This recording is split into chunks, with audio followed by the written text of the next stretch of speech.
Lo que voy a plantear ahora tiene que ver con una serie de ideas sobre qué es el teletrabajo, algo de lo cual hoy todo mundo hablamos. Y hoy, cuando digo todo mundo, no lo digo en términos de metáfora ni de exageración, sino todo mundo estamos metidos en esta situación. Y vamos a hablar un poco de esto. Muchas de las cosas que yo voy a decir vienen de una serie de evaluaciones, revisiones, planteamientos que se han hecho en varias partes del mundo. Y quiero empezar diciendo que no coincido con muchos de los planteamientos que se han hecho a lo largo del día. Hay puntos de vista diferentes alrededor de lo que hemos escuchado, pero particularmente sobre lo que mencionó hace un momento Jesús, quiero decir que con respecto a las diferencias y las igualdades, quiero decir que estoy absolutamente de acuerdo con su planteamiento. Así tendríamos que entender la situación, como él nos la plantea. ¿Cuáles son algunos de los impactos del teletrabajo a partir de la pandemia? El teletrabajo es algo que ha existido ya desde hace un tiempo, no solamente es algo que surge ahora. Esto es una muestra de que efectivamente muchos no estamos capacitados para trabajar con estos medios. El teletrabajo no es que hoy surgió solamente por una necesidad impuesta por las condiciones de salud en el mundo. El teletrabajo tiene ya una historia, y este surgió en los años 70, fundamentalmente en Estados Unidos, como una situación debida a la crisis por la que se atravesó en aquel momento, una crisis de petróleo, una crisis petrolera con estos conflictos que vemos. Este problema que hoy vemos con Ucrania pareciera que es algo que es nuevo y por eso tanto nos escandalizamos, cuando en realidad es uno más de los múltiples que vemos cada determinado momento en la historia de nuestro planeta. Y en estas confrontaciones por los intereses económicos de las grandes empresas, Estados Unidos se quedó sin el consumo sin las posibilidades de tener hidrocarburos para el consumo de la vida cotidiana de la sociedad en Estados Unidos. Y entre otras cosas, pues lo que se observó es no se tenía consumo de gasolina, no había venta de gasolina en las gasolinerías y por lo tanto se tuvo que pensar en una idea que permitiera continuar con los procesos laborales en las oficinas fundamentalmente, sin tener que estar recurriendo al consumo exorbitante de gasolina, que sabemos en Estados Unidos el uso del automóvil es desmedido, y además en aquellos años muchos de los automóviles eran automóviles de 8 cilindros y además unos cilindros de este tamaño, o sea, el consumo era absolutamente salvaje. Ante esa situación se preguntan qué es lo que podemos hacer y a alguien se le ocurre, pues trabajemos desde casa.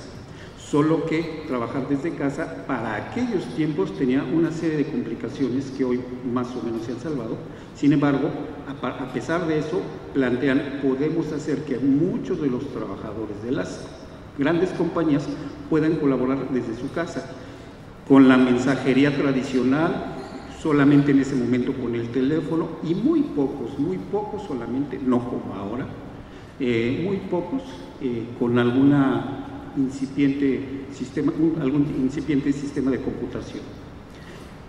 Entre otras cosas, había un problema de gastos en la calefacción y climatización de las oficinas, lo cual implicaba necesidad de energía, y entonces el trabajo en casa se convierte en ese momento como una respuesta temporal a la solución de este problema. Quien empieza a hablar de eso y empieza a elaborar ideas teóricas de cómo explicar esta situación es Jack Nice. Y él empieza a hablar del trabajo a domicilio, lo que hoy conocemos todos como home office, pero también tiene una serie de nombres diversos: trabajo en línea, trabajo virtual, trabajo a distancia, trabajo remoto, etc. Así es como se empieza a hablar del concepto, así se utiliza y así es como hoy lo venimos a conocer. ¿Y qué es eso? Es una cosa sencillísima que hoy todos lo sabemos por nuestra experiencia, que es la actividad laboral fuera de los escenarios laborales, particularmente las oficinas, porque por supuesto hay actividades que no pueden hacerse desde casa, como el trabajo industrial y algunas otras, y que se realizan utilizando todos los medios tecnológicos disponibles actualmente con los que contamos, y que son desde la computadora, la tableta, el celular, internet, plataformas, la nube y todo lo demás. En la mañana que yo entré, vi a más de 10 de ustedes todavía con su computadora prendida, con el teléfono en la mano, ¿sí? Y pues es una muestra de que hoy no solamente nuestros procesos de trabajo, sino nuestra vida cotidiana en general, están marcados por el uso de estas tecnologías. Espero que para el próximo congreso me invite para hablar de otra cosa, y es todo lo que tiene que ver con el tecnoestrés, la tecnofobia y las tecnoadicciones asociadas al uso de todos estos aparatos.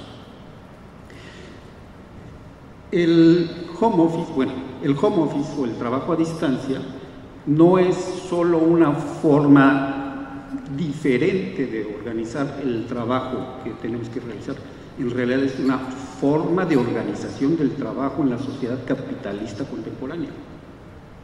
Por eso no es que hoy surgió de manera emergente, sino que eso se planificó y se fue desarrollando desde los 70s hasta acá. Lo que nos presentaban en la mañana Jorge, ¿no?, de cómo es la evolución de la tecnología, es resultado de la necesidad de los grandes capitales por incrementar sus exorbitantes ganancias. Y el home office, el teletrabajo, es una forma más de desarrollar los procesos laborales para seguir obteniendo la máxima ganancia que sea posible.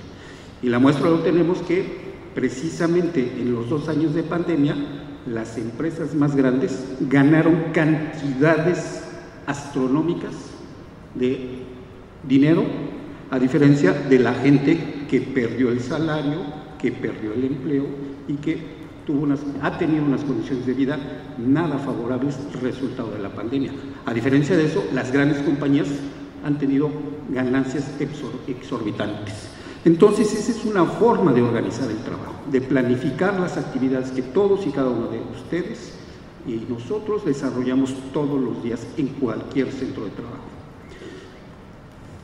¿Cuáles son los rasgos? Bueno, es una forma de organización del trabajo que, entre otras de sus características fundamentales, tiene como que la actividad ya no necesariamente tiene que ser en el centro de trabajo tradicional.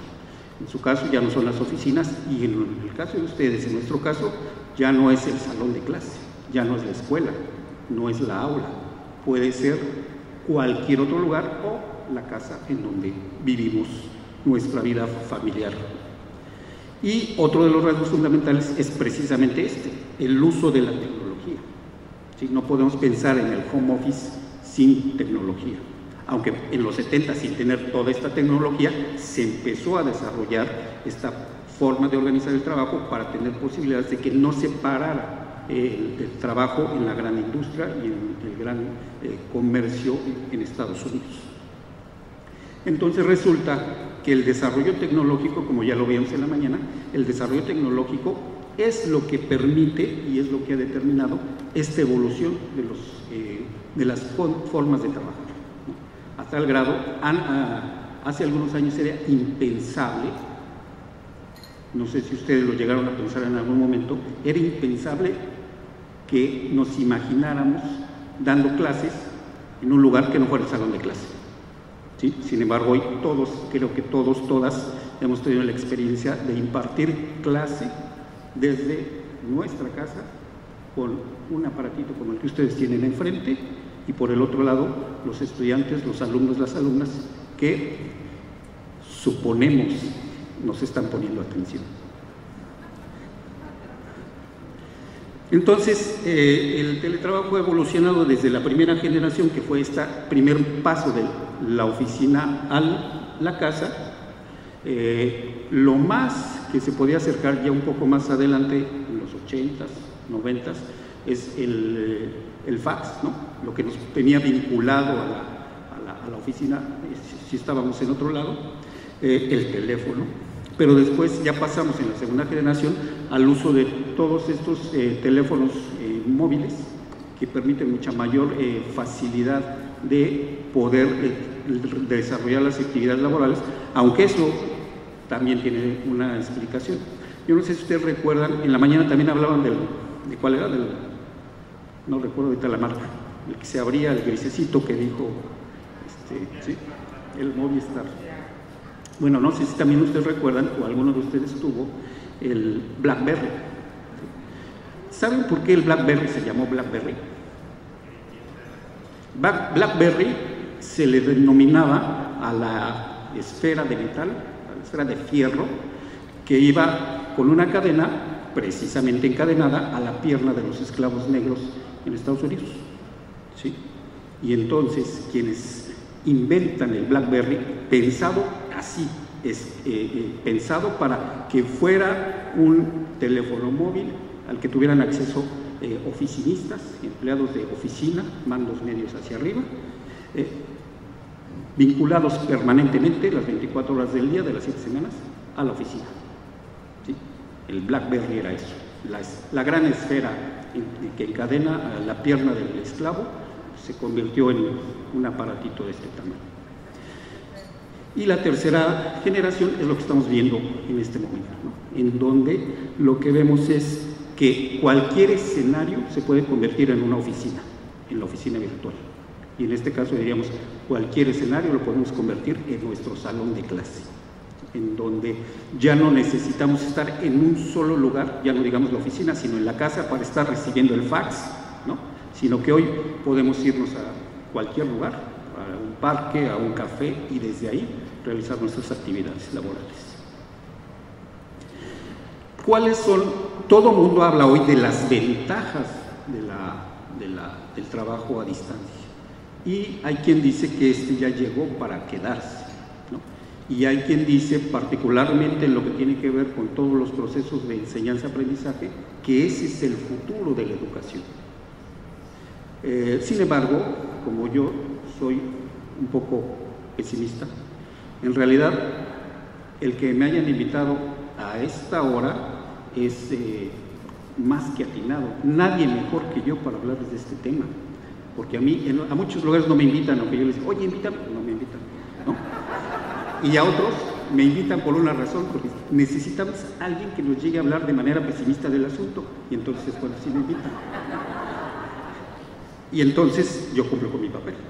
Entonces vengo a hablar de esta parte no tan agradable, no tan pesimista, no tan optimista de lo que significa el trabajo a distancia, el teletrabajo y el home office.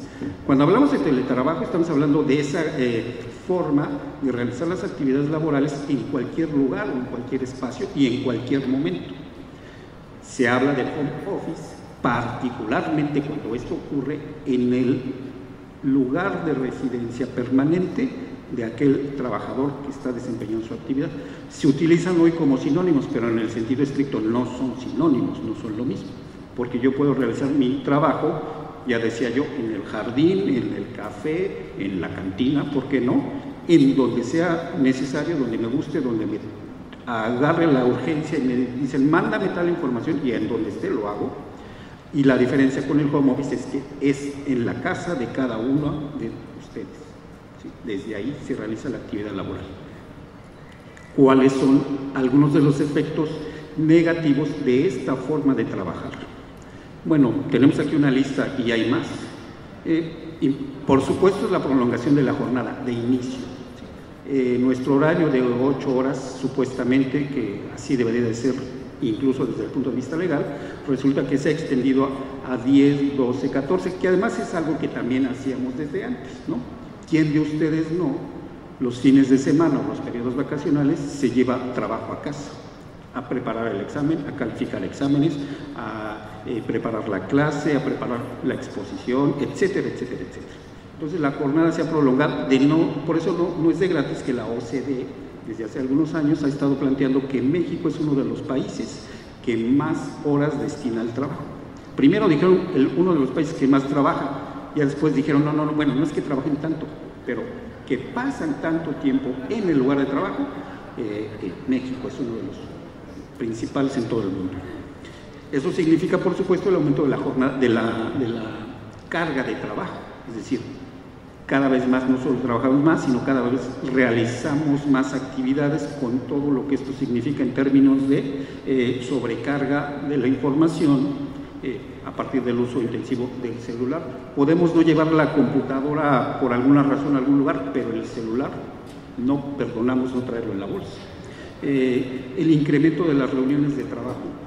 Antes decíamos, hay que tener una reunión y decían, no, pero tal no está o tal se tiene que ir, y hoy no importa, porque no importa si no está físicamente o no importa si se tiene que retirar, pero en algún momento va a estar frente a la pantalla.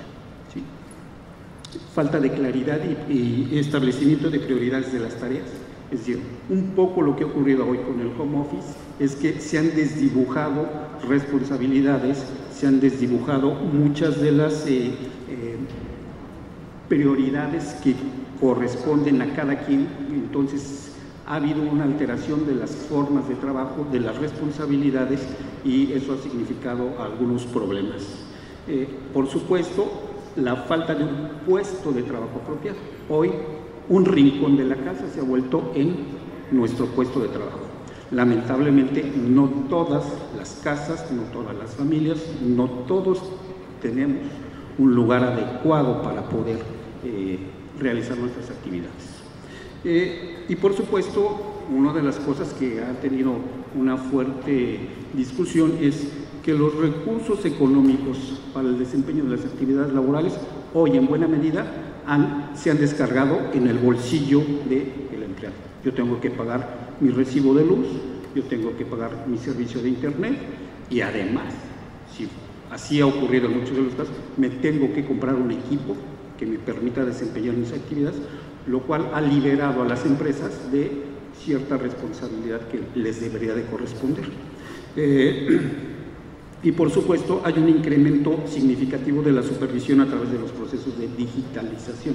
Hoy no tenemos un supervisor, no tenemos un subdirector, no tenemos un gerente que nos esté diciendo ya entregaste, avanza, vas atrasado, etcétera, etcétera, pero hoy los procesos de computarización y digitalización permiten a cualquiera, desde cualquier punto del mundo, estar vigilando lo que estamos haciendo, si estamos cumpliendo con las cuotas, si estamos cumpliendo con los tiempos, etcétera, etcétera, lo cual tiene algunos resultados para aquellos que son los supervisados o los vigilados. ¿Cuáles son algunos de los impactos derivados en la salud de la gente que está trabajando en esta nueva forma de organizar el trabajo? Bueno, todos los problemas derivados del puesto de trabajo que son disergonómicos en la mayoría de los casos. ¿Qué quiere decir eso? Que tenemos que jalarnos una silla y sentarnos en una mesa, a veces en el comedor, ¿no? Y eso tiene una serie de complicaciones en la salud física de la gente que trabaja. No tenemos una mesa a la altura y de las dimensiones necesarias desde el punto de vista ergonómico, no tenemos todos una silla ergonómica para poder soportar esas jornadas de 8, 10, 12, 14 horas, ¿sí? Simplemente el mouse y todos estos asuntos no están diseñados para poder soportar estos ritmos tan prolongados. Por supuesto, el sedentarismo. También la expositora hace un rato decía, ¿no?, que la pandemia entre sus efectos ha tenido, entre otras cosas, pues que hemos aumentado varios kilitos, ¿no?, porque todo el día estamos sentados. Y por ejemplo, en mi caso, me paro después de 10 horas de estar en la silla trabajando, me paro y me voy a sentar al sillón de la sala, o me voy a sentar a la silla del comedor, es decir, permanentemente sentados, ¿no? Movimientos repetitivos por uso del mouse y el teclado, mala postura por el problema de esto que decimos de los muebles, y la mala regulación de la temperatura, ventilación y iluminación. Nuestras casas no están diseñadas para tener todas las condiciones ambientales necesarias para desempeñar el trabajo.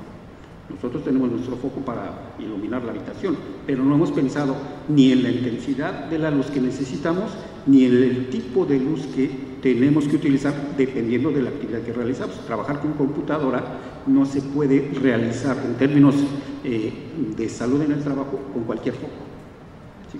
Y entonces todos hemos tenido que enfrentar esa situación de falta de condiciones, al menos ambientales, favorables para el desempeño del trabajo.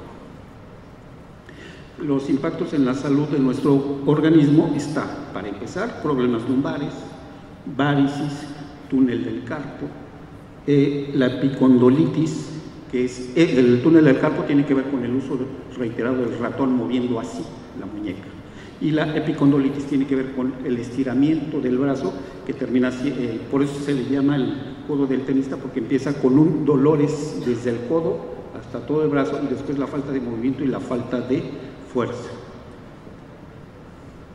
Me diagnosticó el médico eso, y uno de los efectos obvios para mí, y fue lo que me llevó a consultar al médico, fue no podía cargar el peso de una botella de agua de la que usted está bebiendo, se me caía. ¿Sí? Trastornos alimenticios, por supuesto, porque de una o de otra manera el trabajo nos va regulando ciertos horarios y ciertas prácticas.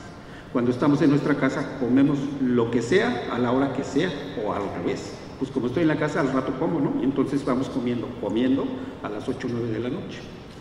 Y los trastornos del sueño, por supuesto, ¿no? De lo que más he identificado es cómo todos estos cambios tienen como resultado que los ritmos circadianos se han alterado de tal manera que hoy estamos teniendo un déficit de sueño más o menos importante.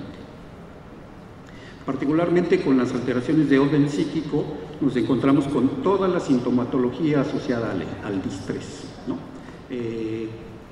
Las entregas de emergencia, la carga excesiva, el que no pueda comunicarme de manera clara con todos los compañeros de trabajo, con el equipo de trabajo, con los supervisores, con los responsables de la actividad, ha implicado que estoy con un estrés permanente, y eso ha resultado en una serie de problemáticas, como por ejemplo la presencia de sintomatología de trastornos de ansiedad generalizada y algunas ansiedades particulares, como por ejemplo los trastornos obsesivos compulsivos con el uso de estos instrumentos, ¿no?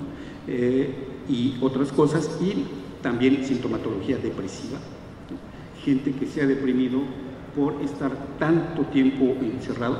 Yo, después de 2 años, un poco más de 2 años, es la primera vez que salgo de la Ciudad de México fuera y tomo un avión, porque 2 años estuve casi encerrado, salvo para, que además es otro de los problemas que a las que nos tenemos que enfrentar, satisfacer algunas de las demandas del hogar, ¿no? Y entonces estoy en media clase, en media conferencia, y mi linda esposa gritándome, ve por las tortillas. Alteraciones psicosomáticas, por supuesto, en la medida en que todos nuestros ciclos de sueño, nuestros hábitos alimenticios, el sedentarismo y demás, tienen como resultado que empieza a haber una serie de alteraciones psicosomáticas y que se expresan de diferente manera, problemas gastrointestinales, problemas en el aparato circulatorio, etcétera, etcétera. La irritabilidad, muchos se volvieron mucho más irritables, mucho más enojones, mucho más gruñones, por el hecho de estar permanentemente trabajando. Y uno dice, pues siempre lo has hecho, sí, pero bajo otras condiciones. Nosotros nos podemos quejar, por ejemplo, yo que vengo de la Ciudad de México, nos podemos quejar de lo horrible del tráfico, pero salir al tráfico implica romper con ciertas lógicas y ciertas rutinas. Y entonces resulta que a veces lo horrible del tráfico es un atenuante de otras cosas que estamos viviendo dentro de la casa. Bueno, el insomnio y el agotamiento. El agotamiento y la fatiga son algo que se ha identificado en los últimos tiempos en muchas poblaciones trabajadoras, resultado de, uno diría, pues si estoy en la casa me debo de cansar menos, entre otras de las razones, porque lo que se ha observado es que, bueno, no tengo que trasladarme, y en la Ciudad de México hay traslados que son de 3 horas de la casa al trabajo y de regreso, ¿sí? Uno dice, pues ya me ahorré 3 horas, sí, pero ese supuesto ahorro de tiempo significa que son 3 horas pegado a la máquina, ¿sí? Y otro asunto que es muy importante son los impactos en las relaciones interpersonales que se dan o que no se dan a partir de esta forma de trabajo. Por ejemplo, con los compañeros de trabajo, lo que se ha identificado es que hay una falta de socialización y comunicación, hay un aislamiento, y eso genera cierto tipo de alteraciones de la personalidad. Por eso es que hoy que hemos empezado a regresar a nuestra convivencia con compañeros, ahora extrañamos hasta los jefes, ¿no? Ahora que hemos regresado a eso, pues es algo que nos gratifica, que nos satisface, que nos da gusto, porque sí es una condición inherente a nuestra condición humana el tener contacto con otros, con otras, de diferente manera, de diferente naturaleza, con diferente intensidad afectiva, y el estar, por mucho que nos veamos en la pantalla, no es lo que necesitamos para sentirnos gratificados emocionalmente a partir del contacto con los otros, con las otras. Y por supuesto, con la familia. Yo cometí un error muy grande a los tantos meses. No sé, ustedes recordarán que al inicio del confinamiento, en los medios de comunicación y en las redes se empezó a decir: es que eso va a estar espantoso, ya tenemos 4 semanas y es horrible estar encerrados. Y yo decía: exageran, porque efectivamente estamos en confinamiento, pero estamos en confinamiento en nuestra casa, estamos en confinamiento con la familia. Entonces yo escribí un articulito ahí para un boletín, y hoy quisiera, lo peor es que está en línea, quisiera borrarlo, porque cometí un grave error, no consideré muchas cosas que ahora las estamos viendo. A mí se me ocurrió, no tenía una forma de denominarlo, y se me ocurrió llamarle saturación de la interacción familiar. Por mucho que amemos locamente a nuestra esposa, a nuestro esposo, por mucho que amemos a nuestros hijos, llega un momento en que decimos: ya no te aguanto. ¿Sí? El problema no es solo decir ya no te aguanto, el problema es que, lo vimos después, se incrementó de una manera espantosa la violencia intrafamiliar, el maltrato principalmente del hombre hacia la mujer y hacia los hijos, y en algunos casos de la mamá hacia los hijos. Eso no lo teníamos calculado, y cuando yo me atreví a escribir eso, ni lo pensé. Yo dije: ¿qué les pasa? Si no los van a meter en una cárcel, no nos están obligando a irnos a vivir, a convivir con unos desconocidos, vamos a estar en nuestra casa con nuestra familia. Sí, pero eso ha tenido estas implicaciones. Yo no sé si recuerdan ese lamentable caso precisamente de una profesora, que lo vimos en todas las redes y en la misma televisión, que es violentada en la pantalla frente a sus alumnos por parte del marido. Ese es un caso que no es más que una muestra de a lo que nos enfrentamos ante esta situación. Y lo otro, por supuesto, también es la invasión del trabajo a la dinámica familiar, ¿no? Esto que les decía, el simple hecho de que me digan: vete por las tortillas cuando yo estoy en otro asunto, implica que hay una imbricación ahí de las actividades laborales con la vida familiar, ¿no? Y otra de las cosas es que la vida de trabajo, pues por supuesto que impactó de manera importante a la vida familiar. Siempre se ha dicho, siempre nos lo han dicho muchos expertos, y en las empresas nos lo dicen: tus problemas de la casa se quedan en la puerta de la fábrica o de la oficina. Cuando salgas los recoges y te los llevas. Y al revés, ¿no?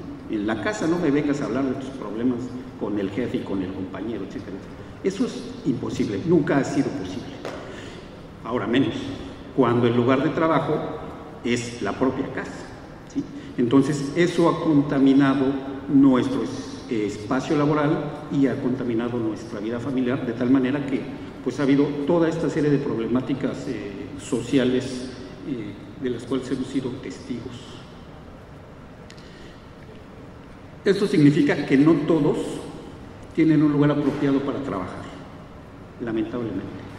Tenemos la situación de las familias que tienen un pequeño espacio, y vemos, a mí me tocó tener alumnos que estaban en una orillita de una mesa en la cocina, y lo mismo profesores que estaban dando clase dentro de su recámara.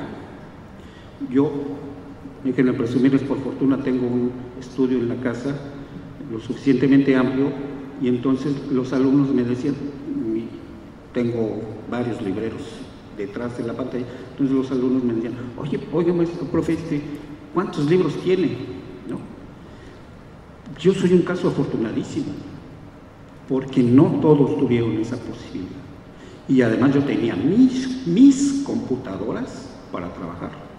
Hay familias que contaban con una computadora vieja para el papá, la mamá y dos de los pequeños que estaban en la primaria, en la secundaria, etcétera, etcétera. Entonces, no todo mundo tiene un lugar apropiado para trabajar, un espacio, ya no digamos el mueble y la silla ergonómica, sino un espacio dentro de la casa. Eso implica, por supuesto, que no podemos pensar en que haya una creación del puesto de trabajo dentro de la casa, como algunas empresas sí lo hicieron. Te damos una silla ergonómica, ¿no? Algunos hasta la computadora les dieron. Sí, ya tengo la computadora, ya tengo la silla, el problema es que ahora no tengo dónde ponerla, ¿no? Eso implica tener un puesto, un lugar exclusivo donde las condiciones ambientales sean favorables, la decoración sea la adecuada.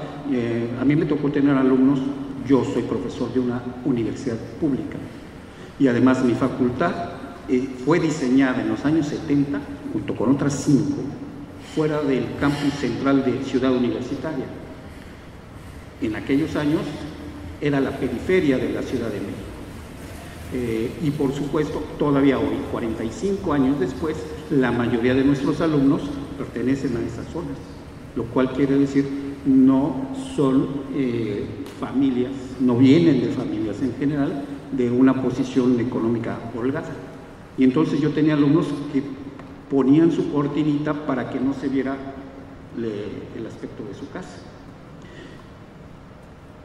Y por supuesto, esta ruptura del equilibrio trabajo-familia de la que ya mencionábamos, y una serie de distracciones diversas, ¿no? Desde que si el perro de la vecina está ladrando, que si llega el señor que vende el agua embotellada, etcétera, etcétera, etcétera.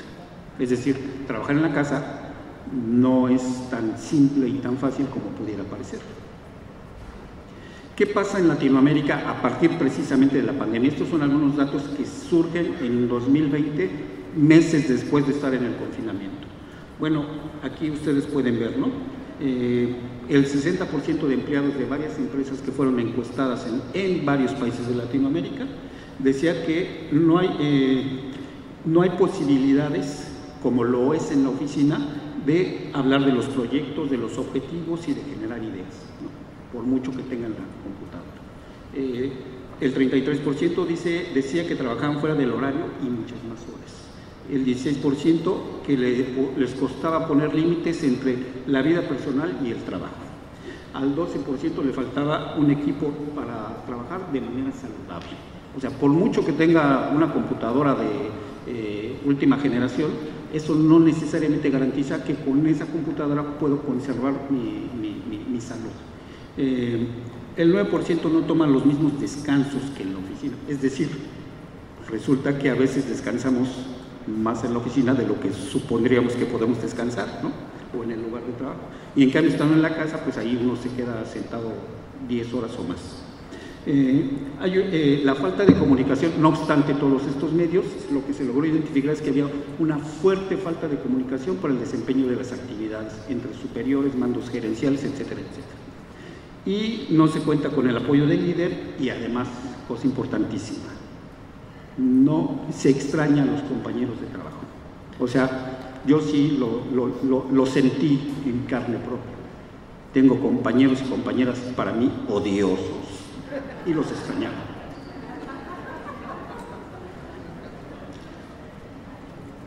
En México, el 70% de en Latinoamérica no contaba con Office antes de la pandemia en Latinoamérica. Y en México era el país más avanzado con prácticas de home office. A mí me tocó hacer una evaluación a propósito de la norma de la cual nos va a hablar mañana el doctor Javier García. Me tocó hacer una evaluación con la norma en una empresa en donde ya de años atrás tenían la práctica del home office, un día de home office, y además cada quien elegía qué día quería, ¿sí? Entonces en México las empresas tienen alrededor del 38% de home office antes de la pandemia. Por supuesto, hoy se ha incrementado de manera importante. En década y media que tenemos en México de ya tener la práctica del home, obviamente son empresas grandes, principalmente extranjeras. En década y media que se tiene esa práctica, 4 de cada 10 empresas lo han puesto a jugar de alguna manera en algún momento.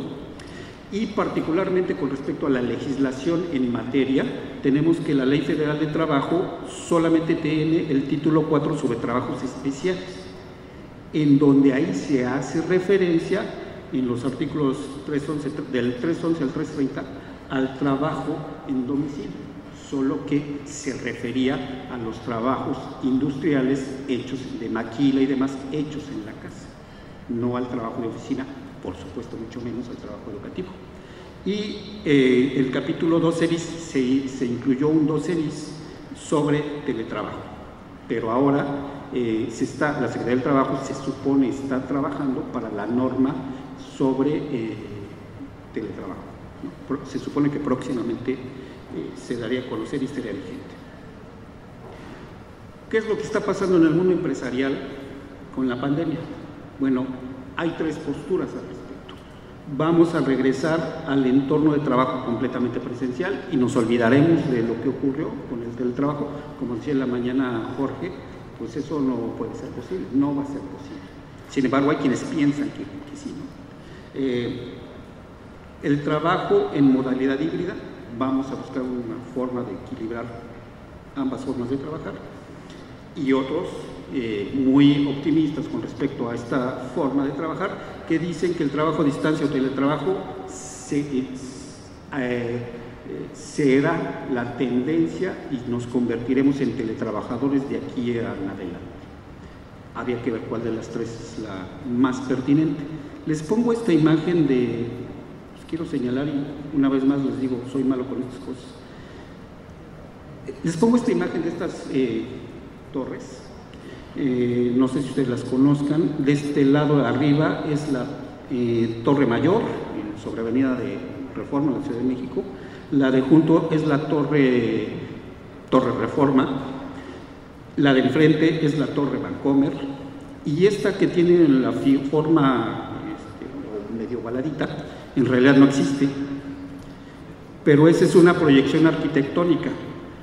Una de las familias más ricas del país, antes de la pandemia, tenía proyectado construir esa torre más alta. Todas estas son de 40 y tantos pisos. Bueno, ellos tenían proyectado construir una torre de 50 y tantos pisos. Está enfrentito de la esquina de Chapultepec, el bosque de Chapultepec.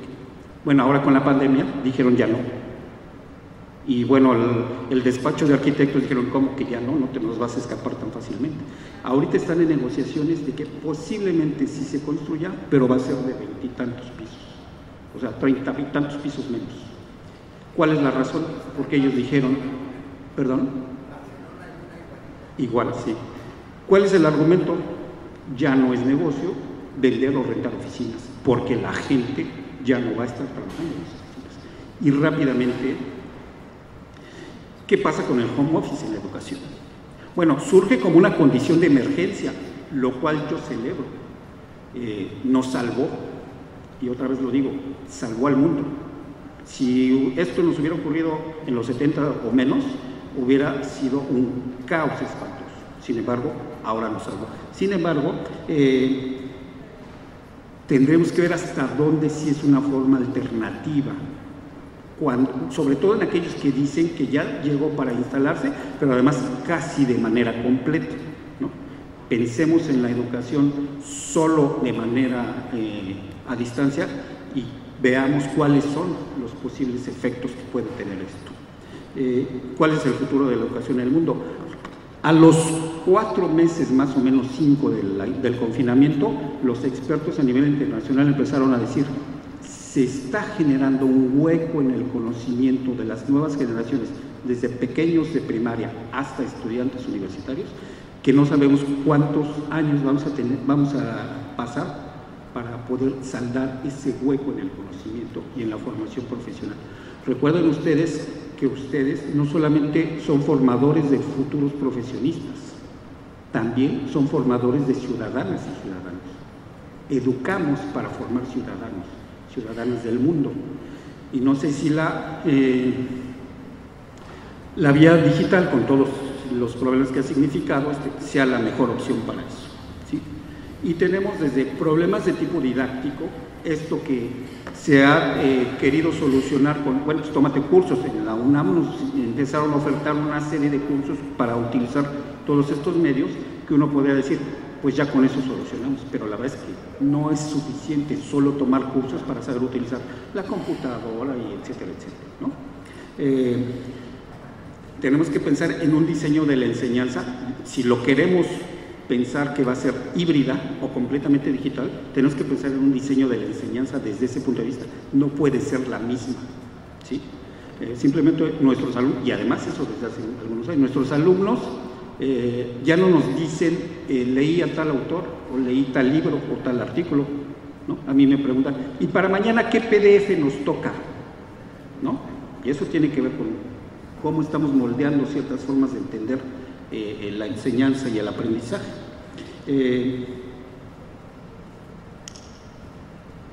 Se habla, por ejemplo, de la sociedad del cansancio para referirse a una serie de problemáticas que tienen que ver con lo individual, pero también con estas condiciones sociales que están moldeando una masa muy amorfa de ideas que luego no acabamos de entender. Y sin embargo nos tenemos que mover en un mundo que no estamos entendiendo. Y en el caso de nosotros como formadores de profesionistas, el problema es cómo vamos a formar a profesionistas en un mundo que ellos no entienden, pero tampoco nosotros, ¿no? ¿Qué tenemos que hacer ante eso? Y bueno, una de las cosas que en estudios que se han hecho en algunos países latinoamericanos, se ha encontrado que los profesores, las profesoras, manifiestan altos niveles de angustia, de inseguridad, tanto en su actividad. Tenemos profesores de añísimos dando clase, hace rato lo comentaban, pero ahora se han visto inutilizados frente a una pantalla, ¿sí? No saben qué hacer, o no sabemos, dijo el otro. Fatiga mental, una cosa que se llama corrosión del carácter, es decir, se ha entrado en una situación en donde nuestra personalidad se ha visto ahí picada por diferentes mosquitos que tiene una diversidad de efectos con nuestra propia autopercepción, con nuestra autopercepción como docentes, con nuestra autopercepción como gente creativa y productiva, etcétera, etcétera, ¿no? Y bueno, el aislamiento social del cual ya hablábamos. Esto es un panorama muy general de todo esto que significa el teletrabajo, y sus implicaciones en la educación son algo que ustedes tienen que pensar de una manera muy seria. ¿Qué se va a hacer ante eso? Y eso no lo va a resolver, no lo van a resolver los directivos, no lo van a resolver ustedes, cada quien desde su salón o desde su pantalla, y mucho menos los estudiantes solos. Es algo que se tiene que pensar, es algo sobre lo cual se tiene que analizar, y es algo sobre lo cual se tienen que tomar decisiones importantes, pero de manera colectiva, ¿sí? No puede llegar nadie a decir, así es ahora, ¿no? Tenemos que acordar, tenemos que ponernos de acuerdo qué es lo que tenemos que hacer. Por ejemplo, de lo que nos va a hablar mañana el maestro, el doctor García, es sobre la norma 035, que se está aplicando, que se va a aplicar, que se debe de aplicar en el sector educativo, aunque no fue diseñada para el sector educativo. Entonces ahí hay un problema, ¿no? Está la norma 036 de ergonomía y está pensada para escenarios laborales, no para que trabajemos en nuestra casa, ¿sí? Y ya hoy decíamos, está el asunto este de la norma de teletrabajo, y cada uno está por su lado. Entonces, desde el nivel de la normatividad, se tiene que buscar una integración y una forma más o menos sólida de que estas tres, por lo menos estas tres normas, sirvan efectivamente para lo que se supone que fueron o van a ser construidas o han sido construidas, y cómo nosotros podemos movernos en esos ambientes que, bueno, que para nosotros hoy han sido, en algunos de los casos, eran terrenos desconocidos, ¿no? Y sin embargo, pues estamos en eso. Muchas gracias. Espero que esta visión pesimista de al final no las deje con algún grado de tristeza, y para eso precisamente también programaron esta plática a esta hora, porque ya podemos ir a disfrutar un poco de la vida. Muchas gracias.